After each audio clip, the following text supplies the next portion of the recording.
All right.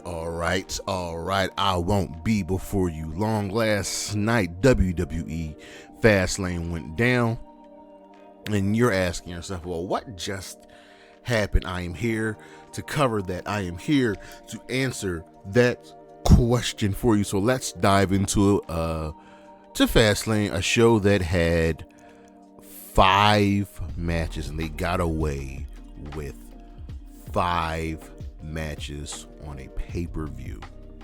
Yes, they did. So our opening contest was the WWE Undisputed Tag Team Championship match with Finn Bálor and Damian Priest defending against Cody Rhodes and Jey Uso. And here's my thing. Here's my thing.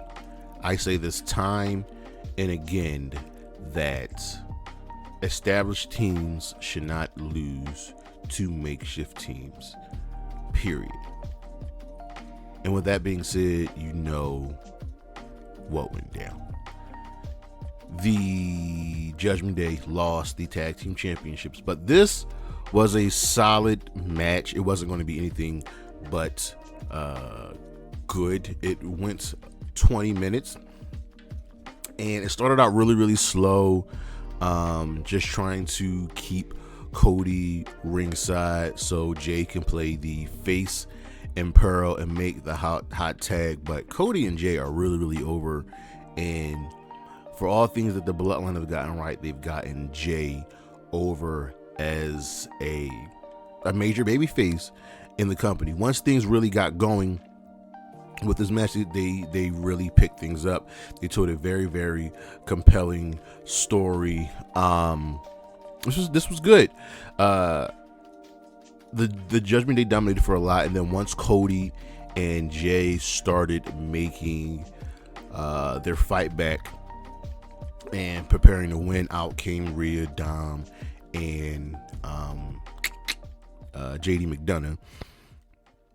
So they, there always was a plan, and there were a lot of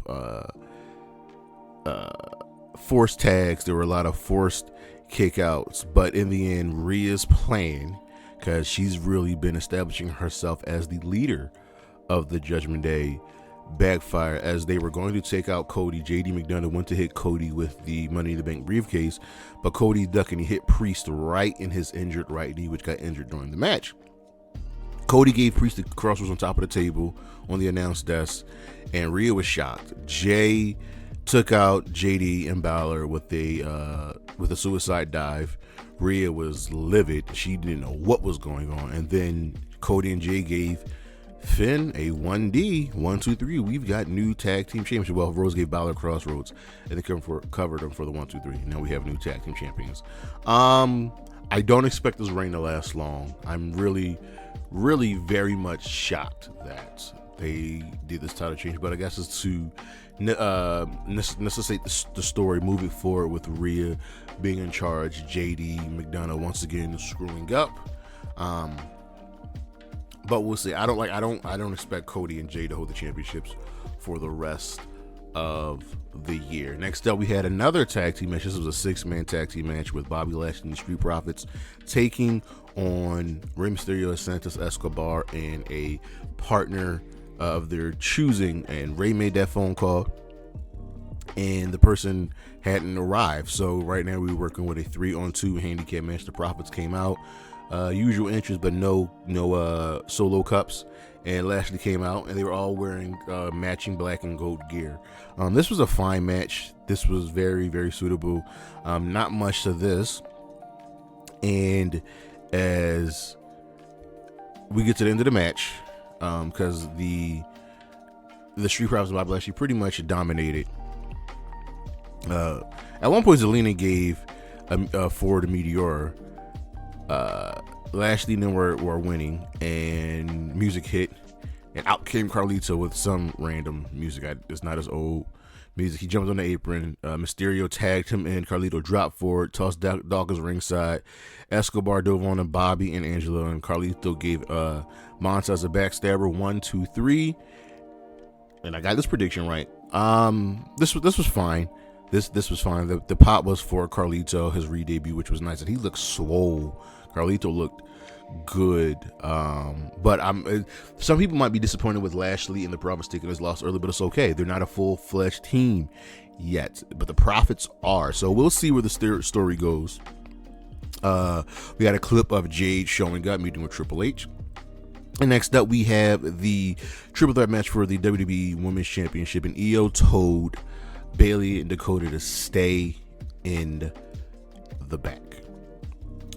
And this was very, very solid, very, very fun. The match immediately started with Io getting kicked in the face by Charlotte, then Asuka just giving Charlotte the miss. Bam! Charlotte's out for like the first third of the match, which was smart on Asuka's part, taking out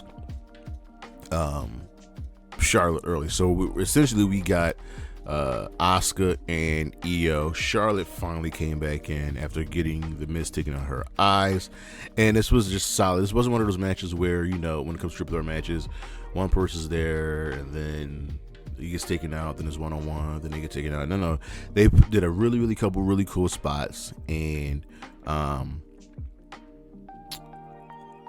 it was fine. It was really solid. I really enjoyed this. But we get to the end of the match.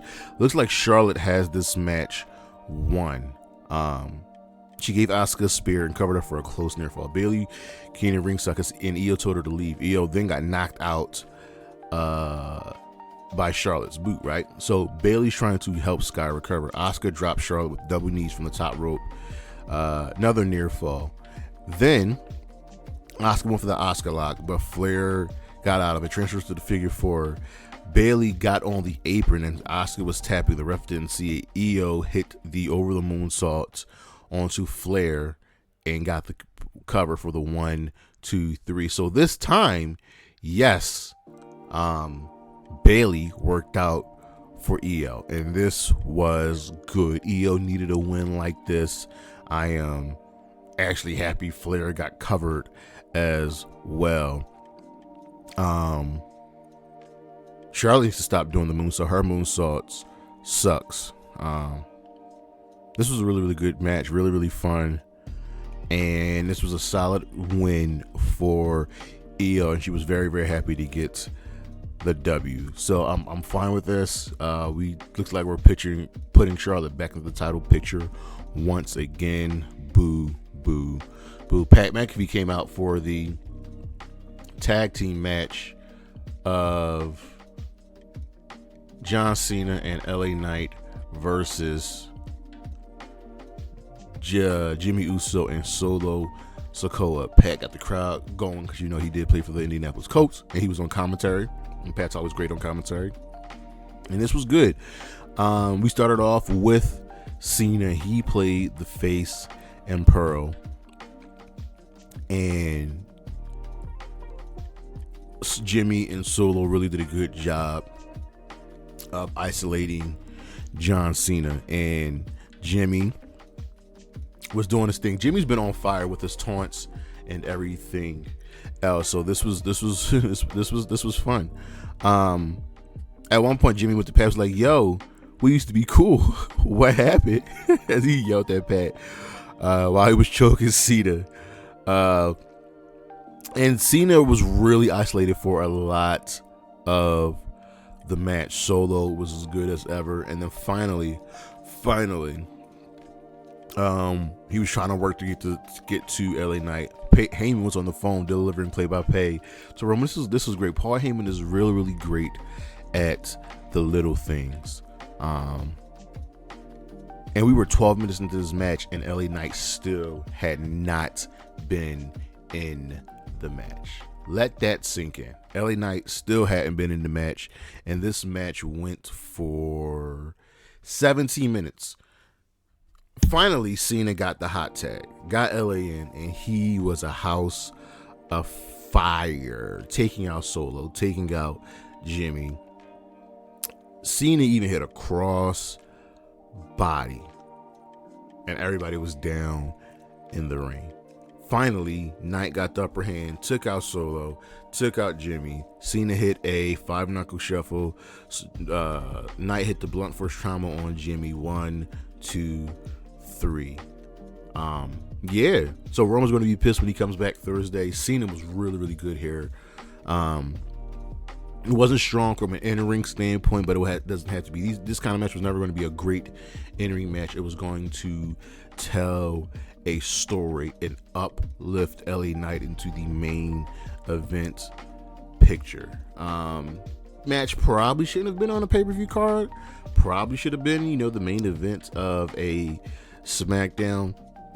But Cena did everything. He got Knight over. He got Jimmy and Solo over.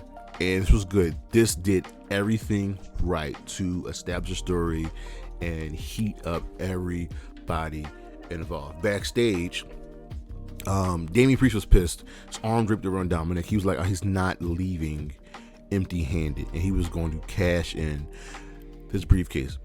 Finn was like, nah, you shouldn't do that. And Priest was adamant he was not going home empty-handed. He would listen to Finn. He would listen to Dom. Rhea came in, and she stopped him, and she talked him out, and she got the briefcase from him. And he acknowledged her advice, and he sat back down. Rhea is running the Judgment Day. It's official. She's in charge. Finally, we have our last man standing match, and it's for the World Heavyweight Championship with Seth Rollins versus Shinsuke Nakamura. And I'm going to tell you this right now. The match was good. I do not like the results. Seth essentially got his ass beat for most of the match. Literally, he got in some offense, but Shinsuke beat his ass for a lot of the match, and yet he still won with 3 consecutive moves. And the thing with last man standing matches is they're anticlimactic because you do all these big moves, you do all these big spots, and then it's just over. And when it comes to WWE hardcore matches, you gotta go to these pre-planned areas to do these hardcore spots. And Seth winning with a Falcon Arrow over off the ledge into a table that happened to be in the tech area, it was just stupid. Shinsuke should have walked away as the winner of this match. Period. And it sucks. They've wasted a great heel turn by Shinsuke. And I don't know what they can do next. Seth can't keep this up. This was the perfect time for Seth to lose. Take some time off, and Shinsuke can have a nice 3-month run as world champion. We can get some face challenges in here. You can build up other people on the roster, but no, Seth got to win. This wasn't a bad match. I was just disappointed with the ending. But that is what just happened for WWE Fastlane. Come back every Saturday for the High Risk Wrestling Recap, and every Saturday for the High Risk Wrestling Podcast, and every Sunday for the High Risk Wrestling Recap. I am your host, Jeremy Pierce. Peace.